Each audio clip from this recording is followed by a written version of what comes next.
Perkenalkan, nama saya Rehwel Lazikora. Saat ini saya akan menjelaskan tentang pewarnaan bakteri dan jamur. Mulai dengan pewarnaan bakteri. Untuk pewarnaan bakteri sendiri ada beberapa teknik yang dapat digunakan. Yang pertama adalah pewarnaan sederhana. Untuk pewarnaan sederhana ini hanya menggunakan satu pewarna tunggal.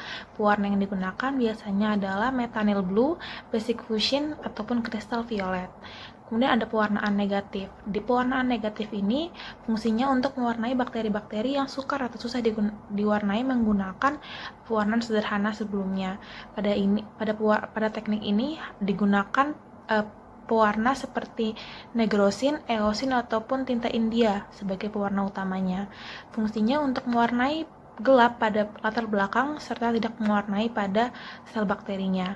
Kemudian ada pewarnaan diferensial. Pewarnaan diferensial ini teknik pewarnaan yang dilakukan untuk mengetahui perbedaan antara sel-sel dari tiap-tiap mikroba.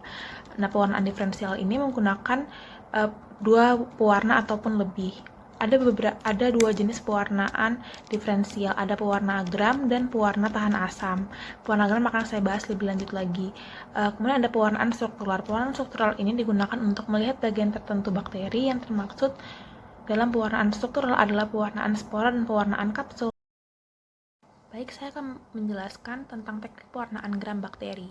Jadi, alat dan bahan yang dibutuhkan adalah larutan kristal violet, alkohol, larutan iodin, aquades, larutan safranin, objek les, jarum OC, pipet tetes, lampu Bunsen serta korek api, mikroskop, biakan bakteri, larutan air garam fisiologis, serta minyak emersi.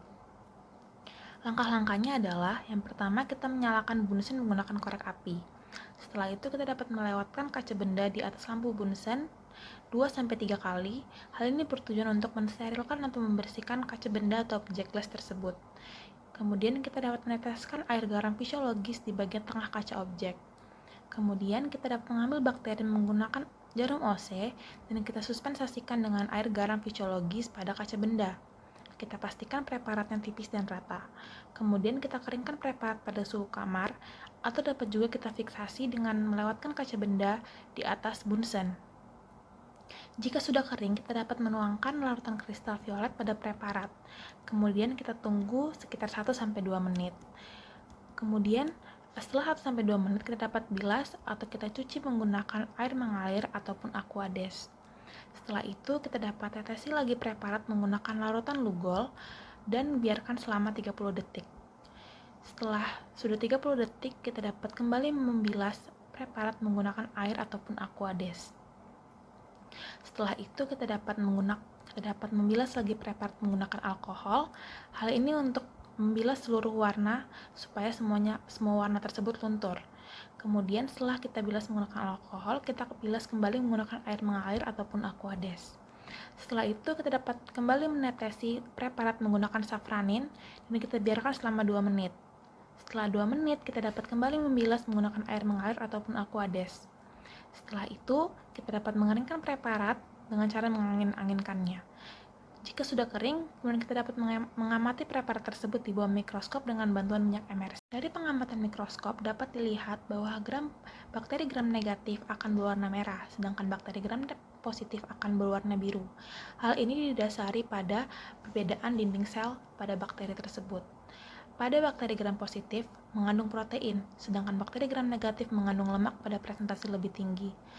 Serta bakteri gram negatif memiliki dinding sel yang tipis.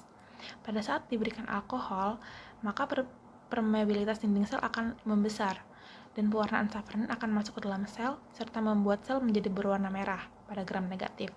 Sedangkan pada gram positif, dinding selnya akan terhidrasi pada saat diberikan alkohol. Pori-porinya kemudian mengkerut dan daya rembes dinding sel akan menurun sehingga pewarna safranin tidak dapat masuk dan membuat sel menjadi berwarna ungu. Baik, sekarang saya akan menjelaskan tentang pewarnaan jamur.